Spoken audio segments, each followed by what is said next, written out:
Historia mía, no en lo personal, lo que tiene que ver conmigo, sino que puede ser muy similar a la historia de muchas personas que han ocurrido.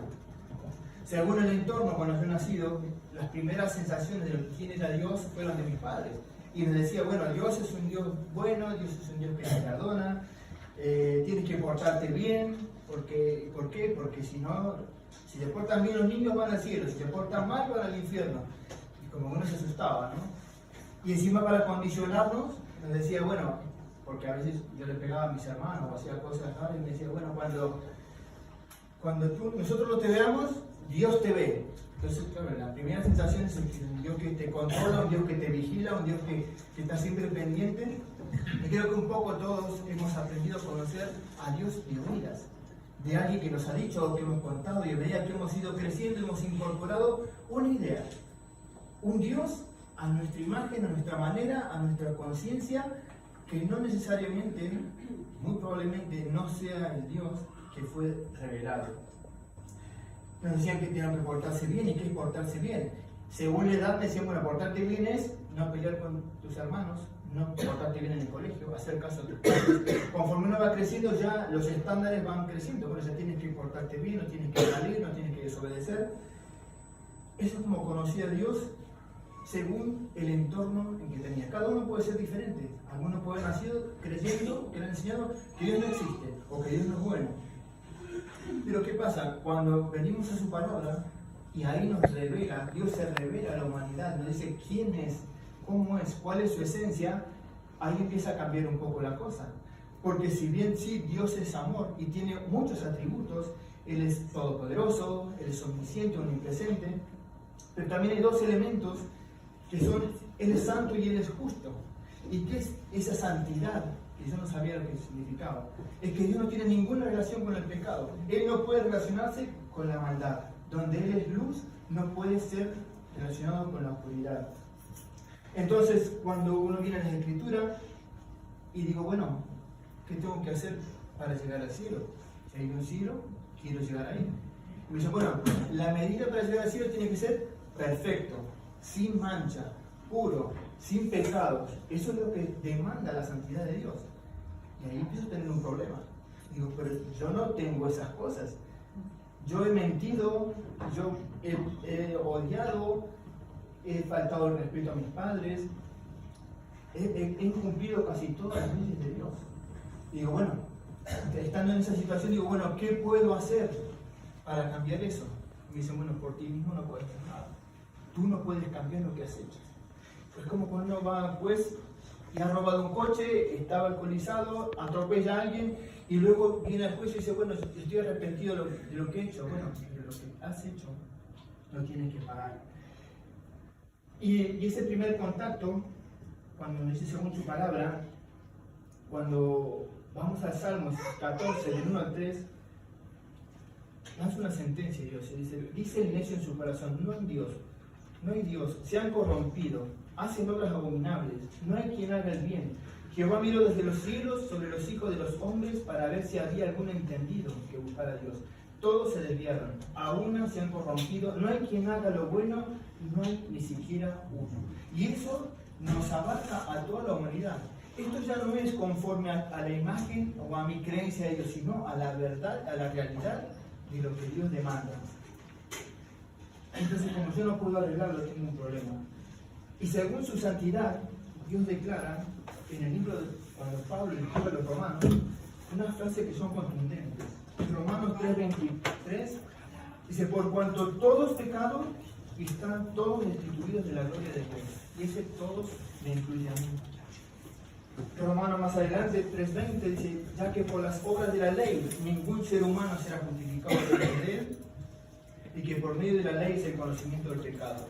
Me está diciendo que aunque yo me porte bien, que aunque a partir de ahora que me doy cuenta de mi estado y que tengo que arrepentirme y cambiar, porque Dios lo que demanda, no puedo deshacer lo hecho.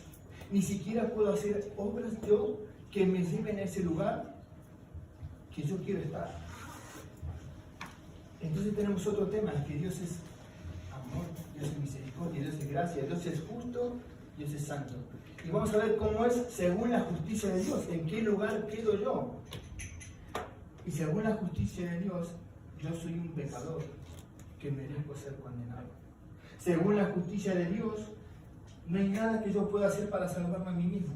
Y según la justicia de Dios, yo no puedo comprar, no puedo pagar, no puedo hacer mérito para alcanzar esa santidad que requiere Dios.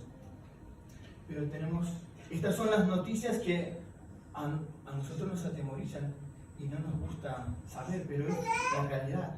A veces uno prefiere, es como si uno va al médico, te hacen unos analíticos, unos exámenes, y el médico dice, bueno, no le voy a decir la verdad para que no se sienta mal. A veces es necesario conocer la verdad para saber qué hacer. Y ahora vamos a ver cómo solucionó Dios ese problema. ¿Cómo pudo hacer para que nosotros podamos acceder a ese cielo, a esa salvación y a esa gloria y estar con Él? Y en Juan 3:16, muchos de nosotros hemos oído siempre alguna frase, siempre en las redes sociales, todo el mundo la publica, tiene una profundidad tan grande y tan profunda que nos afecta a cada uno, que nos habla del amor de Dios para con nosotros. Dios no puede, en su justicia, perdonar al pecador porque sí. Él no puede decir como un juez injusto cuando uno va y dice, perdón, me arrepiento, sí, robé el banco, pero perdóname, es que no me sentía bien, no conocía la ley. No es posible. Y cuando llegamos a esta palabra que dice, porque de tal manera, de una manera tan grande, de una manera tan profunda, amó Dios al mundo, que ha dado a su Hijo unigénito. Ha dado lo mejor, lo más grande, lo más valioso a sí mismo.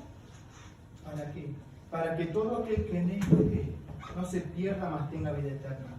Porque no envió Dios a su Hijo al mundo para condenar al mundo, sino para que el mundo sea salvo por él. Y aquí viene la clave de cómo, a través de qué yo puedo alcanzar esa medida que yo no podía alcanzar por mí mismo. Dice, el que en él cree, ese es el condicionante, no es condenado. Pero el que no cree ya ha sido condenado porque no ha creído en el nombre del Hijo de Dios. Y en Efesios 2, del 8 al 9, menciona Pablo, porque por gracia sois salvos por medio de la fe. ¿Qué es gracia? Esa palabra que la usamos para muchas cosas. Gracia en el griego significa amor inmerecido, algo que no merecemos. No hicimos ningún mérito, no tenemos ninguna capacidad, no podemos pagar, no podemos hacer nada para que Dios nos libre. Pero Él en su infinito amor se ha dado a sí mismo para que a través de Él, creciendo en Él, reconociendo nuestros pecados y viniendo a la cruz y arrepintiéndonos, podamos tener vida eterna. Y Romanos 5:8 nos dice, mas Dios muestra su amor para con nosotros, en que siendo aún pecadores, Cristo murió por nosotros. Siendo aún pecadores. Él no esperó que nosotros dejáramos de hacer cosas malas, Él no esperó que nosotros llegamos a un grado de santidad para alcanzar esa gracia, sino que Él tiene amor y abre las puertas. Y ese es el mensaje que nosotros transmitimos, que nosotros hemos comprendido. Y la persona que hoy te invitó te ha compartido lo más valioso y lo más íntimo que tiene en su vida. A veces nos recomiendan todo, una película, un perfume, una obra de teatro, todo el mundo recomendamos de todo, pero que alguien te haya traído para que escuches este mensaje es lo más valioso que puede hacer por ti. Por último,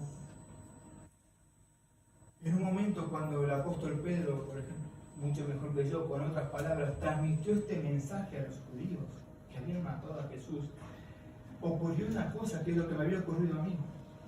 Y en Hechos 2, de 37 a 38, dice, al oír esto, este mensaje, y darse cuenta de la condición en la que estaban, y el estado de perdición, que ya no cuenta ahí nuestro pensamiento, cómo imaginamos a Dios. Podemos pensar que Dios va a hacer la vista gorda, y va a decir, bueno, mira, te portaste mal, hiciste muchas cosas mal, pero bueno, como soy tan bueno, como si fuera el único atributo de Dios, pues pasa. Dios no puede hacer eso. Hay un camino, hay un mediador, un único mediador, que es Jesucristo. Dice, al oír esto se compungieron de corazón y dijeron a Pedro y a los otros apóstoles, varones hermanos, ¿qué haremos? Esa es la pregunta que Jesús. ¿Y ahora qué hago? Y le dice, arrepentidos. Arrepentidos no significa tener remordimiento. Cuando los seres humanos, cuando hacemos algo mal, después nos sentimos mal, pedimos perdón, lo volvemos a hacer, nos sentimos mal, pedimos perdón, eso no es arrepentimiento. Arrepentimiento es cambiar absolutamente, dar un giro de 180 grados para que si voy por este camino en mi vida, en mi actuar, en mi obrar, yo haga ese cambio con la ayuda de Dios, porque para mí es imposible. Él nos dará un nuevo corazón y su espíritu para que nosotros podamos tener vida en Él. Y por último, este es un mensaje de esperanza. Sería más vendible un mensaje diciendo, bueno, mira, vengan a la iglesia y pórtense bien y con eso llegan al cielo, pero estaremos mintiendo. Tienen que pagar, dar ofrendas o dar limosnas para que Dios se apiade de vosotros, y estaremos mintiendo. Y estaremos diciendo, bueno, escojan esta religión y esta religión no, porque esta es la que salva, y le estaríamos mintiendo. Y también muchas personas que cuando encuentran esa condición quieren pagar de alguna manera, o flagelándose, o yendo de rodillas, como si eso de alguna manera cambiara la ley de Dios. Yendo de rodillas, haciendo muchas cosas, procesiones, haciendo obras de bien, entregando su vida, y eso tampoco alcanza. Pero entonces el mensaje que transmitimos es un mensaje de amor, es un mensaje de gozo y de alegría, no es de miedo.